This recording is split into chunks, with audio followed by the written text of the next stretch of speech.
Ladies and gentlemen, the Corps of Military Police of Pakistan السلام علیکم ناظرین کرام، پہلے آپ یہ ویڈیو دیکھیے پھر اس پر ڈیٹیل میں بات کرتے ہیں. and belts have the honor of presenting Guard of Honor to Quaid-e-Azam Muhammad Ali Jinnah, the founder and first Governor General of Pakistan in 1948. Their motto, Inzibat, discipline, one of the three key constituents of Pakistan's national motto, faith, unity and discipline. خواتین و حضرات، وزیر اعظم اسلامی جمہوریہ پاکستان جناب میاں محمد شہباز شریف parade venue میں تشریف لا رہے ہیں. کور آف ملٹری پولیس کا چاق و چوبند دستہ وزیر اعظم کے ہمراہ ہے، جس کی قیادت میجر قاسم کر رہے ہیں. خواتین و حضرات، وزیر اعظم اسلامی جمہوریہ پاکستان پریڈ وینیو میں تشریف لا چکے ہیں.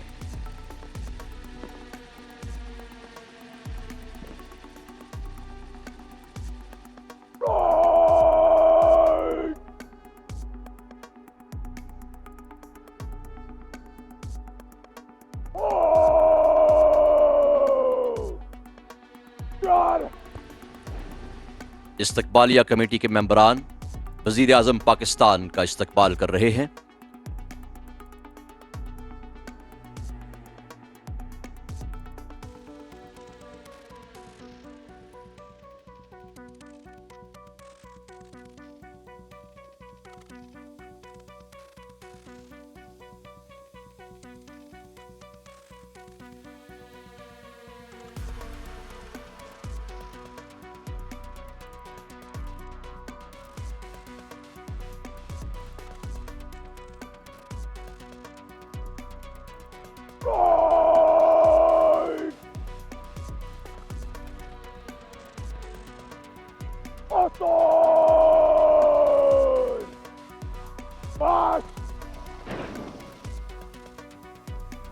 خواتین و حضرات، زراعت پاکستان کا مستقبل ہے. گرین پاکستان انیشیٹو مکمل طور پر خودکار اور کاشتکاری کے جدید طریقوں پر مبنی ایک سلسلہ ہے، جس میں دنیا کے دیگر ممالک میں استعمال ہونے والی جدید ٹیکنالوجی کو پاکستان میں بھی بروئے کار لایا جا رہا ہے. اس کے ذریعے بنجر زمینوں کو بنایا گیا ہے. اس سیکٹر سے متعلق پاک فوج کی بے لوث خدمات قابل ستائش ہیں. خواتین و حضرات، ٹرمپٹرز کی آواز اشارہ ہے کہ اب سے کچھ دیر میں صدر اسلامی جمہوریہ پاکستان جناب آصف علی زرداری پریڈ وینیو میں تشریف لا رہے ہیں.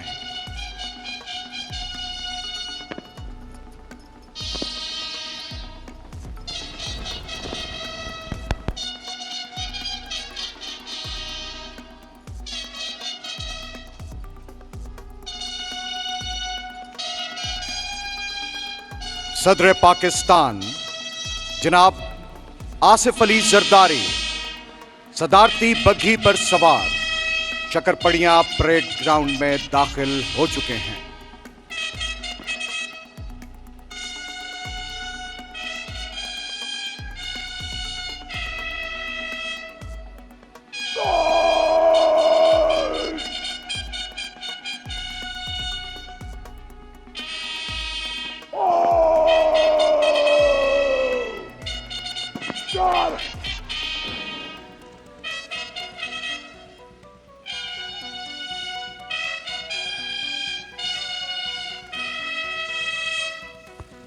ستاون افراد پر مشتمل پریزیڈنٹ باڈی گارڈز کا یہ دستہ، جس کے 28ویں کمانڈانٹ لیفٹیننٹ کرنل ایاز احمد صدارتی بگی کے بائیں جانب، جبکہ دائیں جانب پریزیڈنٹ باڈی گارڈ کے ایڈجوٹنٹ میجر شاہ زمان علی موجود ہیں.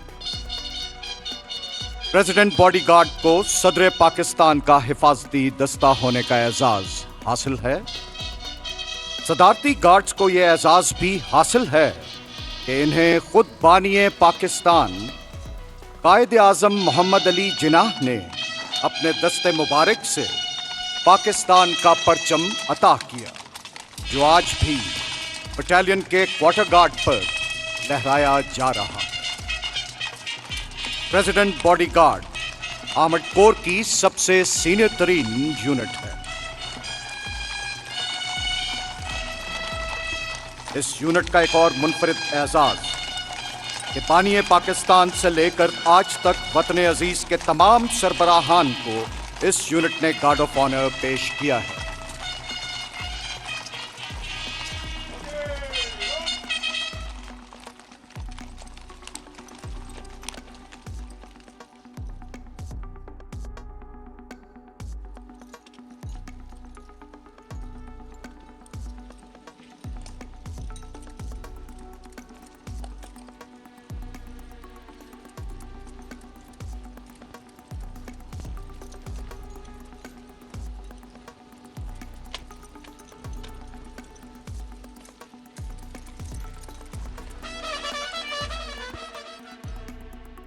सदर पाकिस्तान जनाब आसिफ अली जरदारी इस वक्त इस्तकबालिया कमेटी के मेंबरान से मुसाफा कर रहे हैं। Director general joint staff lieutenant general S M कुलरेज Hilal Imtiaz military, adjutant general Pakistan army lieutenant general Asim Malik Hilal Imtiaz military, commander 10 corps lieutenant general Shahid Imtiaz Hilal Imtiaz military, deputy chief of naval staff admin deputy. नाज़रीन कराम, आपने वीडियो देखी। आज 23 मार्च का दिन था और आज की परेड का सारा अहवाल आपने देखा। प्राइम मिनिस्टर जैसे ही तशरीफ़ लाए वहाँ पर क्या हुआ वो डिटेल में आपने देखा।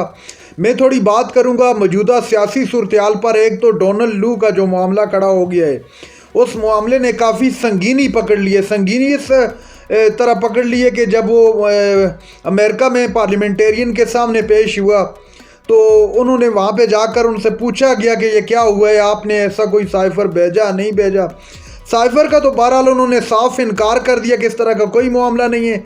लेकिन पाकिस्तान के इलेक्शन के हवाले से उन्होंने भी सवालात उठाए कि पाकिस्तान का जो हालिया इलेक्शन हुआ है वो इलेक्शन साफ और शफाफ नहीं था।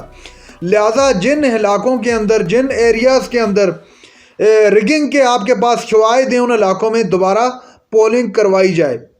तो मेरे ख्याल से ये बहुत बड़ा मामला है जो खड़ा हो गया है। अब अमेरिका ने भी एक तरफ खुल करके दिया है, दूसरी तरफ पाकिस्तान के अंदर की जो सिचुएशन है, पाकिस्तान की आवाम जो है वो भी इस इलेक्शन से उस तरह मुतमईन नहीं है जिस तरह से इलेक्शन के बाद आवाम मुतमईन होती है।